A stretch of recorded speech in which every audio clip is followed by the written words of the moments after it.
Rin na ang birthday celebration ng Ate Terry. At saka ang birthday celebration naman ng Papa with Danya's family. Birthday nga pala ng Ate Terry ay nung 22 nung Lunes. Ay kasabayhan baga naman din sa Italia na masama daw i-advance ang birthday celebration. Kaya nung Sunday, di birthday lang ng Papa iyaw. Di kakoy umuna na sa mamit Papa at kakoy siya tutulungan ko ang Ate Terry maggayat-gayat doon ng pampansit at ang Kuya Budjok na may nasa pulya na ulit. Di kami dumaan muna din at bibili ng cake. Abay, syempre naman, nang may maiblaw din naman at makapag-wish. Sakto naman, nung kami pauwi na ng Ate Terry, abay nadaan na din kami ng mamit Papa. Di kami sinuwerte pa at malayo-layo din naman yung lalakarin namin. Nagluto na lang ng pansit at tapos bumili na lang ng mga kakanin ng Ate Terry. Tapos yari ang cake na naming nabili. Cheesecake ulit, kuchinta, my favorite. At saka ang puto cheese. Yummy! Di yari na, kantahan na ulit. 2, 3. Happy birthday to you.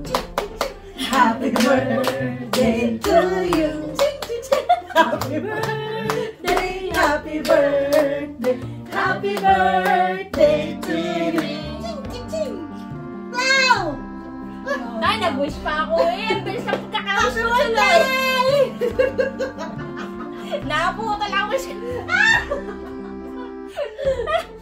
Matindi ang backup dancer sa likod.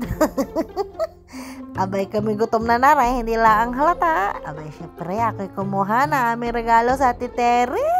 At baka makaiyak at sabi ko, ala, naiwan namin ang regalo sa iyo. Di aray tuwang-tuwa na naman. Aray regalo namin aray, pinaghati-hatian na namin. Abay syempre nakakalugaw din naman mag-isip ng pangregalo. Di sabi namin, ay siya, bilhan na lang natin ng pangmalakasan. Di aray na may tuwang-tuwa. Sabi na Ate Terry, anong kulay sa kariyaw? Kakulay ng kutsinta. Di siya may bagong bag. Long charm. Abay gamit na agad yan nung kami pauwi, no? Ay di happy birthday Ate Terry ang aming ninang na hilaw. Ay di sana kayo palaging happy kahit lagi kayong LDR ngayon ng Kuya Budjok. Naway bigyan ka ni Lord lang malakas na pangangatawan palagi. Alam ko na may pagod na din sa iyong work. Di laban lang. Tomorrow puyatan pa pag day off. At sana mag-grant ni Lord ang iyong wish. Ayun lang. I love you. Mama. Shushup. Ay di nung kinawagabihan naman ay birthday night naman ng Papa ko. Kasama ang Tito Banawe, ang Tita Maylin at saka si Ate Jonah.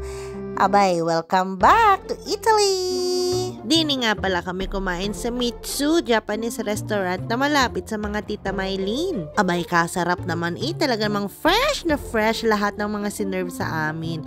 Tagang mapapayami ka! Ang mga arte. Tapos di aray, heart. Aray namang Papa ko, abay ayaw makakanta ng happy birthday sa mga ganaring restaurant. Ay, syempre, kami kay Papa Pigel, syempre hindi. Di ano na lang, silent mode. Happy birthday to you. Aliwanag na Aray namang pwesto'y na against the light naman na yung Papa Montek nang hindi makita. Di syempre kami kumain ng kumain at saka nagtsikahan na nagtsikahan. Alam ko namang happy na ang Papa at syempre nakasama ulit ang Tito Banawi ang kanyang little brother. At aray na ang aming last ang tawag dini basta parang mango shake. O siya, sige na, bye-bye!